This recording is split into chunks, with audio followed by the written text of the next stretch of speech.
Hi friends, ভারতীয় রান্নাঘর চ্যানেলে আপনাদের সবাইকে স্বাগত। আর আজকে নিয়ে চলে এসেছি আরেকটা নতুন ভিন্ন স্বাদের রেসিপি শুধু আপনাদের জন্য। তো আজকে যে রেসিপিটা করব সেটা হচ্ছে তেলকই। হয়তো আপনারা দেখে বুঝতেই পারতেছেন। তো কিভাবে বানাই আর কত সহজ পদ্ধতিতে বানাই সেটা সম্পূর্ণ আপনাদের সাথে শেয়ার করব। তো আশা করব ভিডিওটা স্কিপ না করে আপনারা পুরোটাই দেখবেন।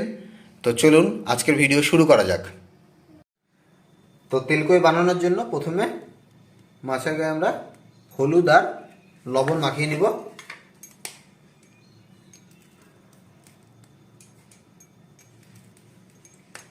আর এখন এই হলুদ আর লবণটা ভালো করে মাছের গায়ে মাখিয়ে নিব।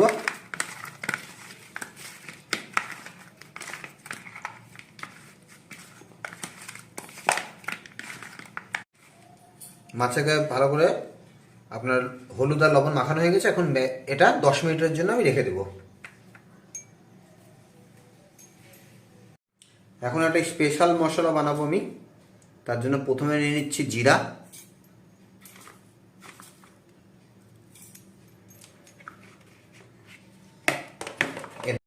এরপর নিয়ে নেবো এখানে আদা। এই যে আদা, 1 ইঞ্চি আদা আমি কুচি কেটে রেখেছিলাম ওটা। আর এখানে এখন দিয়ে দেবো একটা এলাচ। এলাচটা এই জন্য দিচ্ছি ফ্লেভারের কারণে।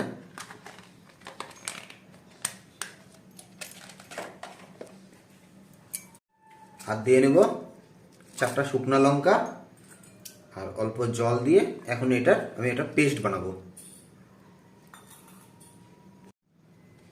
তো পেস্টটা কিন্তু এই যে রেডি হয়ে গেছে একদম।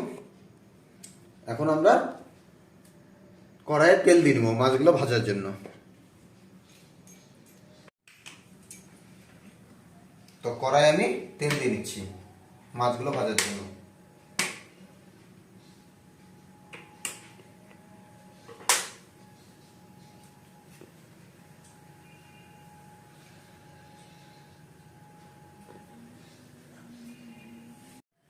তো বন্ধুরা, এখানে কিন্তু তেলটা মিডিয়াম গরম হয়েছে আর আমি এখনই দিয়ে দেবো আর একটা ছোট্ট টিপ।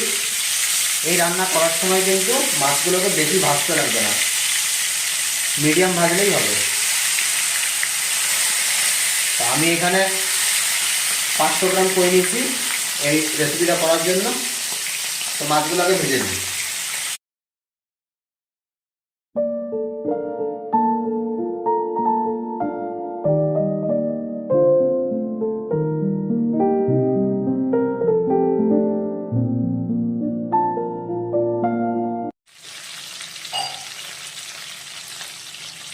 তো আমাদের মাছগুলো দেখুন মিডিয়াম করে ভাজা হয়ে গেছে। আর কড়া করে এই জন্য ভাজবো না, কারণ এই রেসিপিটার জন্য যে গ্রেভিটা আমরা বানাবো, যদি কড়া করে ভাজি তাহলে গ্রেভিটা মাছের ভিতরে ঢুকবে না। সেই জন্য মিডিয়াম করে ভেজে নেব।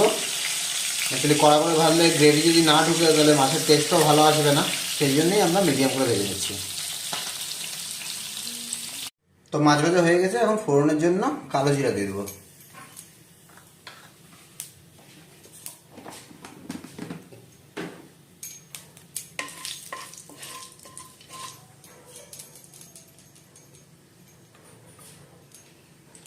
এরপর আমরা পেঁয়াজ পেস্ট দিয়ে দেবো এর মধ্যে।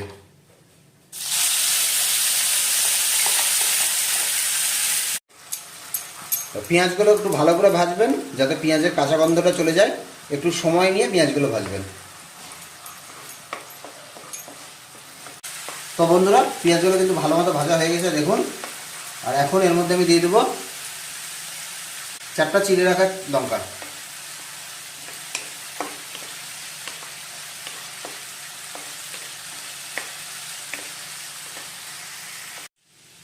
এখন এর মধ্যে কিছু গুঁড়া মশলা অ্যাড করে দেব। প্রথমে দিলাম 1/2 টিস্পুন হলুদ গুঁড়া। আর কালারের জন্য দিচ্ছি কাশ্মীরি লাল লঙ্কার গুঁড়া। আর দিব 1 চামচ জিরার গুঁড়া।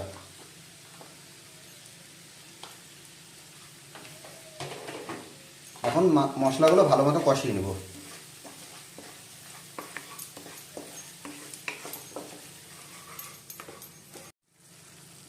তো মশলাগুলো থেকে তেল ছেড়ে দিয়েছে। এখন আমি এর মধ্যে টমেটো দিয়ে দেবো। টমেটোগুলো আমি আজকে কিন্তু পেস্ট করিনি, বড় বড় ডাইস হিসাবেই রাখছি, কারণ পেস্ট করা টমেটো কিন্তু যে গন্ধটা আছে টমেটোর, ওটা যাতে টাইম লাগে এই জন্য বড় বড় ডাইস করে রাখছি। বড় বড় ডাইসের টমেটোর গন্ধ কিন্তু ওরকম আসে না। দেখুন বন্ধুরা, অল্প সময়ে কিন্তু টমেটোগুলো অনেকটা নরম হয়ে গেছে। আর এখন এর মধ্যে আমি অল্প লবণ দিয়ে দেবো।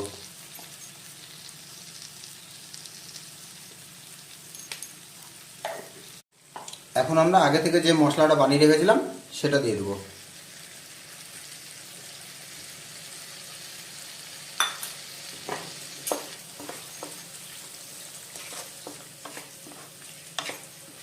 এবার মশলাটা একটু ভালো মতো কষিয়ে নিব।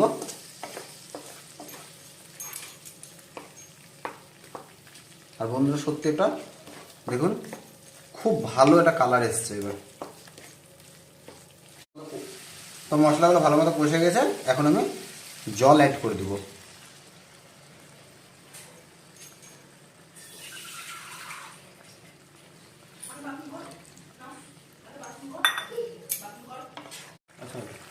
তো ঝোল ফুটে উঠেছে, এখন আমরা মাছগুলো দিয়ে দেবো।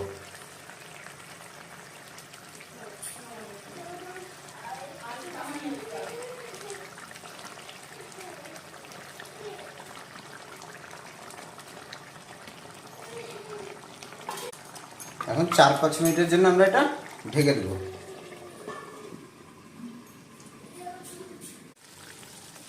তো বন্ধুরা ঢাকনা খুলে দিয়েছি, আর তেলগুলো কিন্তু আমাদের পুরো রান্না হয়ে গেছে পরিবেশনের জন্য। তো এখন এটা গরম গরম ভাতের সাথে পরিবেশন হবে। তো চলুন, আজকের ভিডিও এখানেই শেষ। তো যদি আপনাদের ভিডিওটা ভালো লেগে থাকে তাহলে লাইক করে দিয়েন, আর কমেন্ট করে জানাবেন রেসিপিটা কেমন লাগলো আপনাদের।